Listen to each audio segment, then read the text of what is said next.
So it's time to start talking about writing on cakes. While it seems like this should be one of the most basic cake decorating techniques, and it is, it also isn't. It's really a big topic. So first of all, you need to know how to have good handwriting, how to write. There's also spacing. So on top of just the basic technique of knowing how to write, you need to know how to place that writing. So then you have to talk about planning. You have to plan ahead for where that writing is going to be. But what if you didn't? You need to know how much to write on a cake, how little to write on a cake, how large or how small your writing can be to be in balance with the rest of your cake. You need to know common phrases that you're going to be writing on a cake. So if you live in an area where it's multilingual and you're writing in several languages, you need to know what those words mean and exactly how to spell them. If you're an English speaker, you need to know how to spell the most common phrases that are used. So I don't know how many of you have seen the website CakeRex. It's CakeWrecs, CakeRex. Really, it's worth going and looking because most of these cakes that are considered terrible and are kind of hilarious on this website have to do with misspelling or with things written completely incorrectly on the top of a cake. For instance, I saw a cake once that was supposed to say Godspeed. The cake actually ended up saying Godspeed with the D going off the edge of the cake. So you can kind of see just from that example that you really need to know how to use your spacing, where to put these things, and how to spell them. Some of the things that are most misspelled are things like congratulations is often spelled with a D instead of a T. Anniversary is often misspelled and also is often misplaced on cakes because it's a big word. So as you can see, there's a ton to talk about with writing, but we'll start with the beginning, how to actually get your letters to look right to start with. So let's get started. So when we're talking about writing, we need to talk about tools. So these are writing tips. This is a number 4 and this is a number 4. You can see they are significantly different in size. Though it looks small, it's actually significant. So check the size of your writing tip, and of course before you write on any cake, you want to practice on the side and make sure that's the right size. But generally, we use a writing tip. We also just will use parchment bags, and you'll see me do both here. You can also write in piping gel, for sure. That works great. This is a good method if you want to have your writing be nice and glossy, be a little contrasting. It also is a great way to keep your writing from bleeding and to keep your color intact, so that's good too. You can use a coupler, of course, but right now we're just going to use one of our clear bags with just a writing tip in it. If you are going to be working in a shop as a professional decorator, you want to know that you want to keep your writing tips full and have multiple colors at all times laying around, which means you need to have an icing in here, either buttercream or piping gel, that's not going to get stiff or chunky on you and that you can just grab and write. You don't want to keep making bags over and over again. If you're just making one cake, you just want to make this up right before you're ready to write. So I'm going to use a striping technique, which you guys have seen many, many times, I hope by now. Just going to stripe some color up the side of my bag. Having a little extra stripe of color creates a little more interest in your writing. And it's always good to have a little extra interest. I'm going to also just mix right in my bag here. And I'm not concerned about getting it mixed entirely. Having a little bit of white really accents our writing. So we're going to start our basic writing techniques and just practice on some parchment. And you'll see here that I have a little bit of a cheat sheet. So I printed out on the printer a font that looks nice, that would be reasonable to use on a cake to practice with. and some different sizes. I've started here at a 36, I think I've got a 42, and I think this is, or 48, and this is a 72. So this is a great way to practice. Just slip it under your parchment like so, and then you have a way to practice over this. So the first thing you want to know is that when you're writing, it's not like you're writing with a pencil. We're actually drawing. So we need to be aware of how our icing is going to fall as we draw. And what we use is what's called a dropped technique. It's a tap, pull away, and let it drop. So if you don't do that, you could do this, but you're often scraping down into your cake, which you don't want really to do because it's not flat and it's not slippery like our parchment is. So you want to have a drop technique. So to practice this for writing, just do some zigzags back and forth like this. It'll really help you get that feeling for writing. You want to come down closer. I'm still dropping, but I'm much closer. You want to be able to go back and forth each way. So let's start here with our H. I'm going to touch, let it drop, and come down around. Then come back here. You can see that I'm dropping all the way and following. So as I do this, I want you to notice too that my pressure control here is very, very even.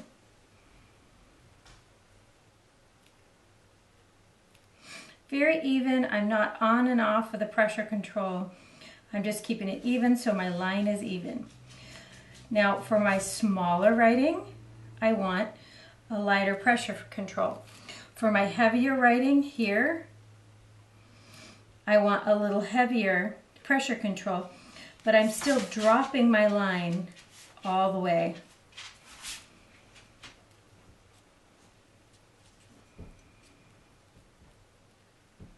You can see here. This is a really terrific way to practice and a really terrific way to get an idea of how you want your writing to look.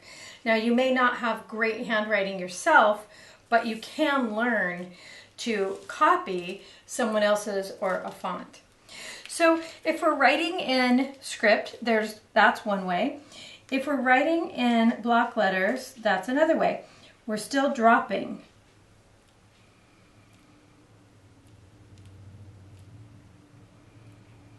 Now I will tell you that block letters are a little harder to get to look nice. It's harder to get them straight. It's just more difficult, and they often don't look as professional as a script writing, but they can be done, and you would want to practice that too. So I want to show you something else. These letters are tall and skinny. That is the key to fitting things in a space. So the word anniversary is a big, long word. It's still going to be long no matter what you do. But to shorten it up, we're going to make really tall, narrow letters.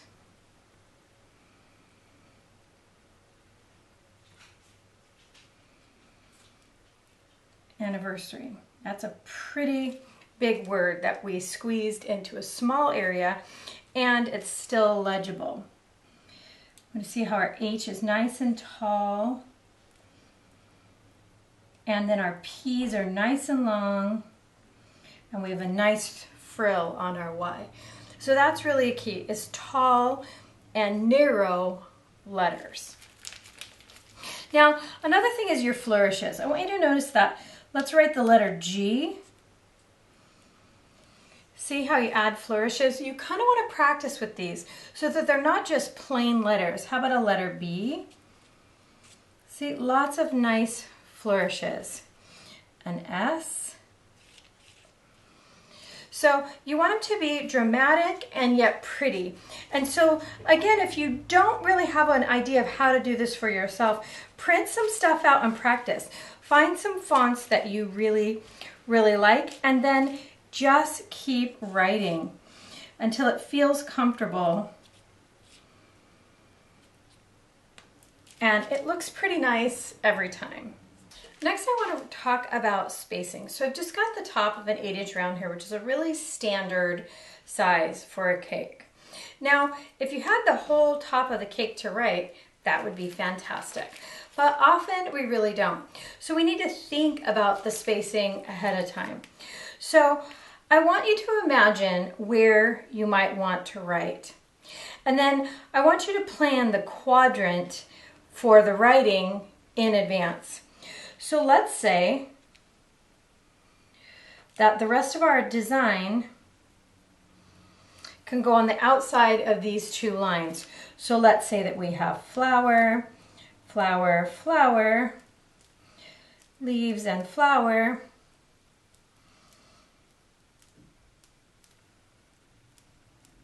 Okay, so there's the top of our cake. Now we need to be able to write here in the middle, which means our spacing, we have quite a bit. And it could be written anyway. It could be written diagonally this way. It could be written straight across, which might be less interesting. Or it could be written really any particular way. Probably not this way. This way would be crowded and cramped and ugly. So as you see, there's a lot of options. So I'm just going to show you one, how if this were my cake and I were going to write on it, I would. So I would write happy birthday with nice tall letters this way.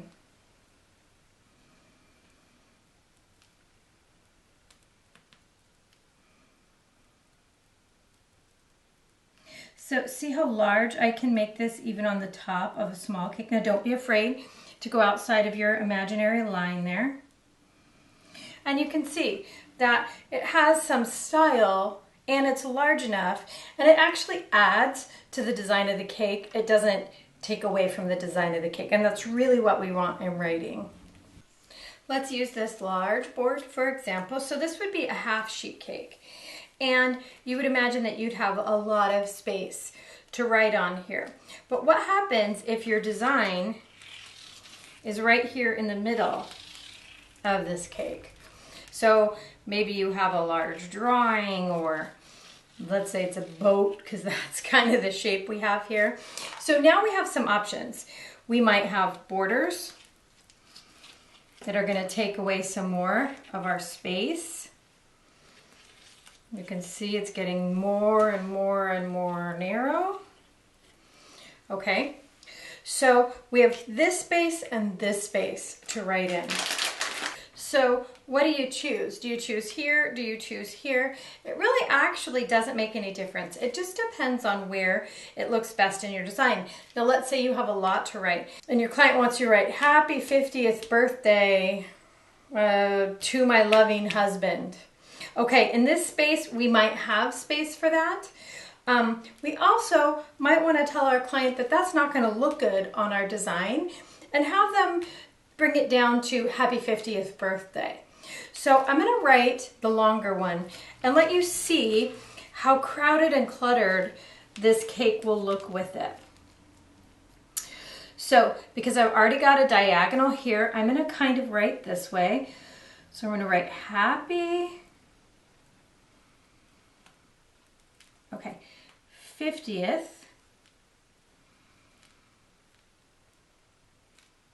Now I've got to fit birthday here. Birthday. Now I can do it because I've had a lot of experience. I'm going to make nice tall letters. Okay, happy 50th birthday. Now we have to write to my loving husband. Okay, so we've got to arrange this so it makes any sense.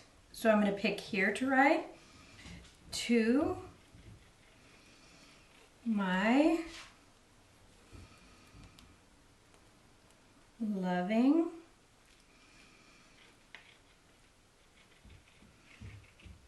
husband. Okay, we did it. We fit it in the space. And it's actually not terrible, but it's a very crowded, very full cake. Happy 50th Over here in some nice letters might have been great. Happy 50th here. Happy 50th in a name might have been better. Now, you want to accommodate your client, but you also want to be aware of how that cake's going to look and how cluttered it's going to be. So my advice is less writing is better. However, you can see here that it can be done. So we have this Wilton board here that is a 12-inch round. But really, we have about an 8-inch round center because we're going to pretend like this is all an elaborate design on the outside of our cake. So now we have here. So let's say then that this design has this elaborate design in the outside, and then let's say it has a floral design that comes all the way around the inside.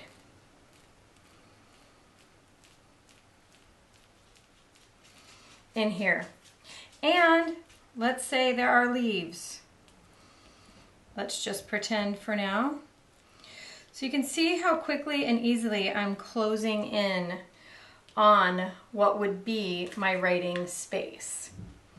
So I've got a lot going on in this cake and I don't want to clutter it too much further. So I really have to be careful about what I'm writing. So let's say that what they want is welcome baby in the middle of this cake. I think that would fit just perfectly. We can do welcome and baby.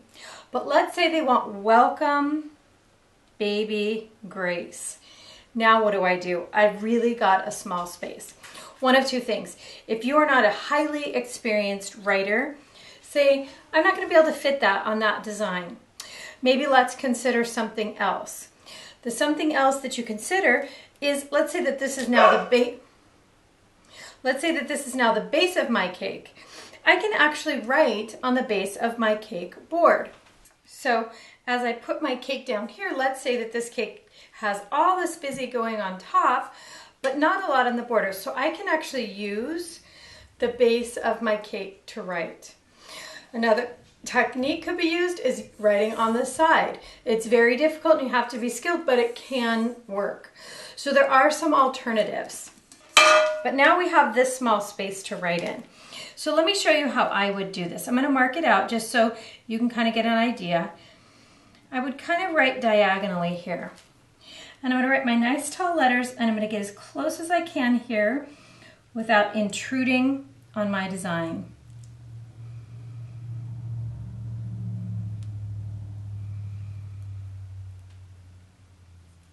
There.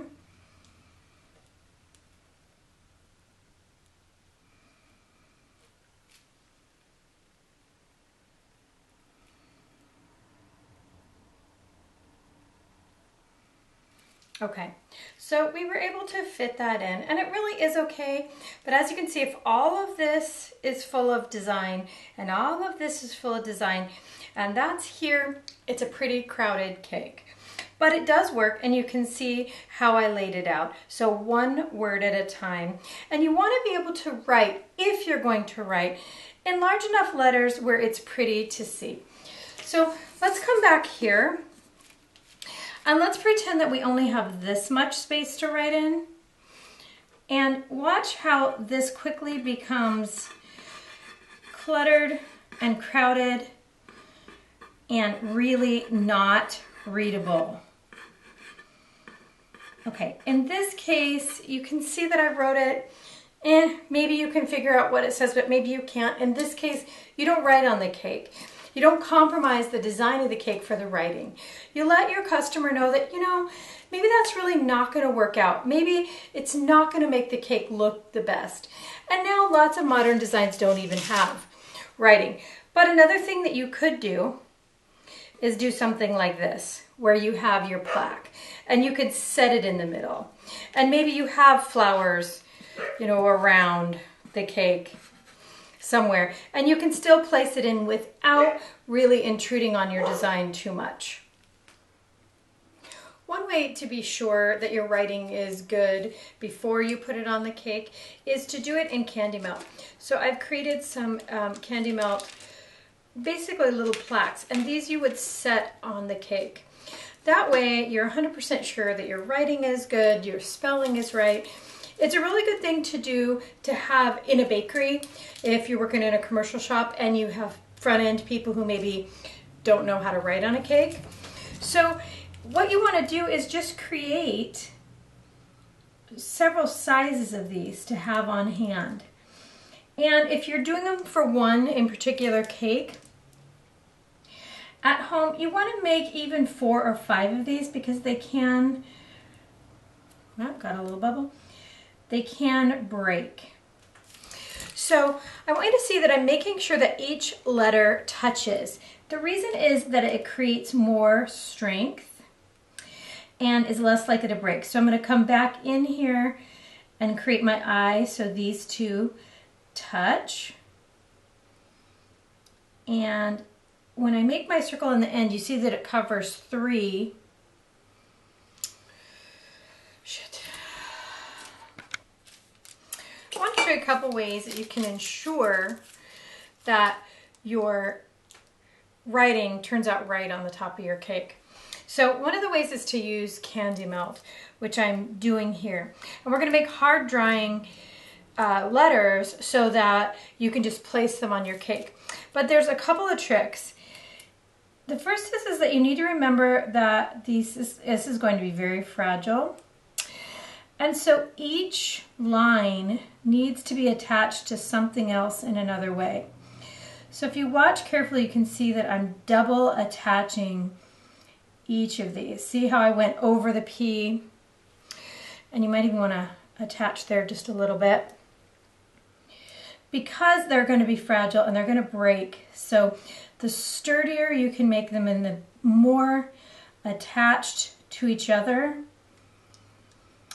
the more likely they're going to get off this paper and on to your cake. So I'll show you that one more time. See, anywhere I can take advantage to attach my letters together, I'm going to do that to strengthen. And I usually like to do happy and birthday in 2 separate words because they are so fragile that if you break one, you have to worry about breaking the other. Okay, there's another way that this can be done too. And what it is it's to make a plaque. And a lot of decorators do this because it's very sturdy. So what I'm going to do is make a plaque. Okay, so you see how this is pretty thick? And when we turn it over, it's going to be quite smooth on the other side. But we can write on that then with our other candy melt. You can do this any shape that you want. You can make it straight, or you can make it a swag like this.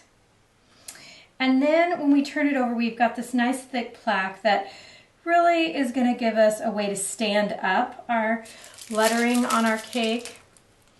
We can put it down in front, you know, on the board. We have a lot of options when you use the plaque method. It's also a way for someone else to be able to use a plaque and put it on an already done cake. So if you're working in a shop and you want to ensure that people aren't ruining your cakes with bad writing when you're not there, plaques are a great way to go. They just pick one out, slap it on your cake, and they're good to go.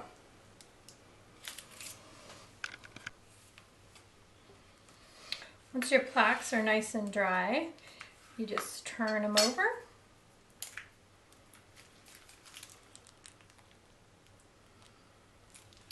And you can do your writing. So on this one, I'm going to write best wishes. Again, you kind of have to have a skill in spacing for this. You know, you'll need to be able to do it on your paper first before you can do it on here. So you're going to take some time to practice. But this is a good way for spacing on your cake so that you can just place this anywhere that you want to. So this one's kind of more of a banner. I'm going to write congrats.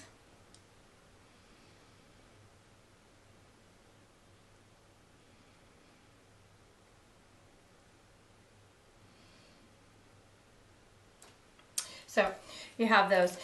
These, now that they're dry, you're going to have to be very delicate with them, but if you use an offset spatula, you can move them anywhere you want on your cake and just replace them just like this.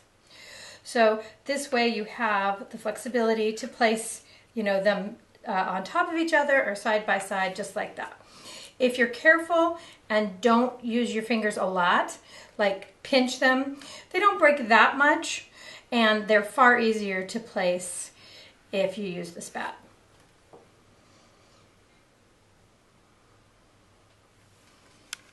So we've covered some quick ideas about writing. You can see that there's really a lot involved.